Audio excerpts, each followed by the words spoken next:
வணக்கம் நண்பர்களே. Group D exam date extend பண்ணிட்டாங்க. அதாவது லாஸ்ட் டேட் வந்து 22 இருந்தது இல்லையா, அதை வந்து எக்ஸ்டெண்ட் பண்ணிட்டாங்க. அதுக்காக ஒரு நோட்டீஸ் கொடுத்துருக்காங்க, அதை பார்ப்போம்.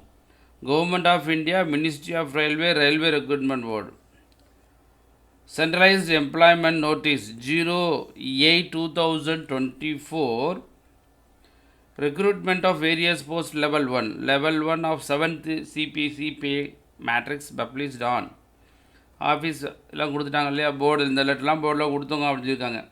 Closing date and time online submission application existing 22/2/2025 to be read as 1/3/2025.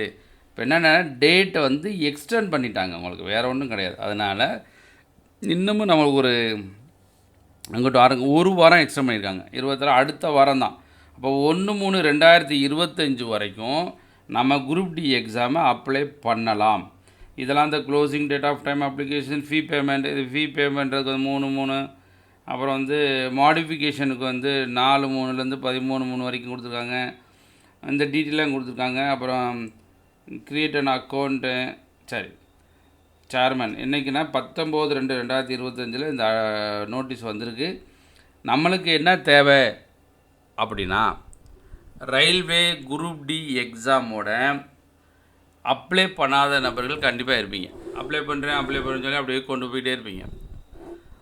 அவங்களுக்காக என்ன பண்ணியிருக்காங்கன்னா, குரூப் டி எக்ஸாமோட லாஸ்ட் டேட்டை எக்ஸ்டெண்ட் பண்ணிட்டாங்க. நீங்கள் அப்ளை பண்ணுறதுக்கு லாஸ்ட் டேட்டு எக்ஸ்டெண்ட் பண்ணிட்டாங்க. அந்த லாஸ்ட் டேட்டு எப்போ அப்படின்னா 1/3/2025 வரைக்கும் நீங்கள் அப்ளை பண்ணிக்கலாம். This is last date for group D exams. நண்பர்களே, இதை நிறைய பேர்த்துக்கு ஷேர் பண்ணுங்கள். நான் இன்னொன்று என்னன்னாக்க, இதில் வந்து ஏஜ் வந்து சொல்லியிருக்கோம்ல, ஆல்ரெடி சொல்லியிருக்க இருந்தாலும் பார்த்துக்கோங்க. எஸ்சி எஸ்டியாக இருந்தீங்க அப்படின்னா நீங்கள் 41 வயசு வரைக்கும் எழுதலாம். எஸ்சி எஸ்டியாக இருந்தால் நீங்கள் 41 வயசு வரைக்கும் எழுதலாம்.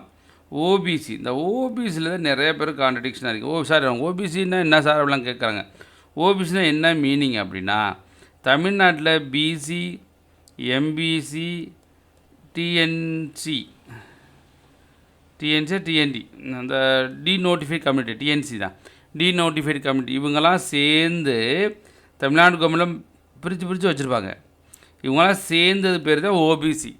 இவங்களுக்கு வயசு எவ்வளோன்னா 39 வயசு வரைக்கும் இருக்கலாம். இவங்களுக்கு ஏஜ்னால் 39.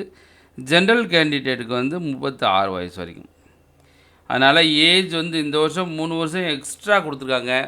அதனால் ஏஜ் அதிகமாக நிறைய பேர் என்ன செய்யணும், 35-40 வந்தாலே நம்ம என்னத்தை எக்ஸாம் எழுதுறோம் அப்படி விட்டுருவீங்க. அவங்களுக்காக இந்த வருஷம் ஏஜ் நல்ல ரிலாக்ஸேஷன் கொடுத்துருக்காங்க. அதனால் அப்ளை பண்ணக்கூடிய நபர்களாக இருந்தீங்கன்னாக்க இம்மிடியேட்டாக அப்ளை பண்ணுங்கள். தமிழ்லே எக்ஸாம் எழுதலாம்.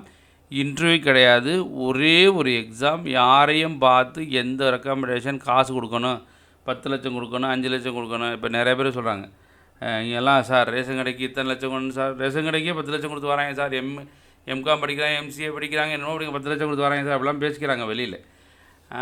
அந்த மாதிரி எந்த ஒரு லூப் கோல் எதுவுமே கிடையாது ரயில்வேயில். நீங்கள் படித்தா உங்களுக்கு வேலை. நீங்கள் அந்த கான்செப்ட், இந்த ரூபா கான்செப்டே போயிடாங்க. அந்த மாதிரி சூழ்நிலை எதுவுமே கிடையாது. அவ்வளோதான். இப்போ ஏதாச்சும் பிடிச்சாங்கனாக்கா அவ்வளோ, அடுத்த எக்ஸாம் எழுத முடியாது. அந்த மாதிரிலாம் நிறைய பனிஷ்மெண்ட்லாம் இருக்கும். அதனால் எந்த ஒரு லூப் கோலு, காசு கொடுக்கணும், அது கொடுக்க எதுவும் கிடையாது. பியூர் மெரிட் தான் பண்ணுறாங்க. ஸோ அதனால் குரூப் டி எக்ஸாம் 10th முடிச்சிருந்தா போதும். தமிழ் எக்ஸாம் எழுதலாம். இன்டர்வியூ கிடையாது, ஒரே எக்ஸாம். நல்ல மார்க் எடுத்தால் உங்களுக்கு வேலை. நண்பர்களே, மறந்தாமல் இந்த வீடியோ நிறைய ஷேர் பண்ணுங்கள். Last date extend பண்ணிட்டாச்சு. 1/3/2025 வரைக்கும் இந்த குரூப் டி எக்ஸாமை எழுதலாம். நண்பர்களே, நன்றி, வணக்கம்.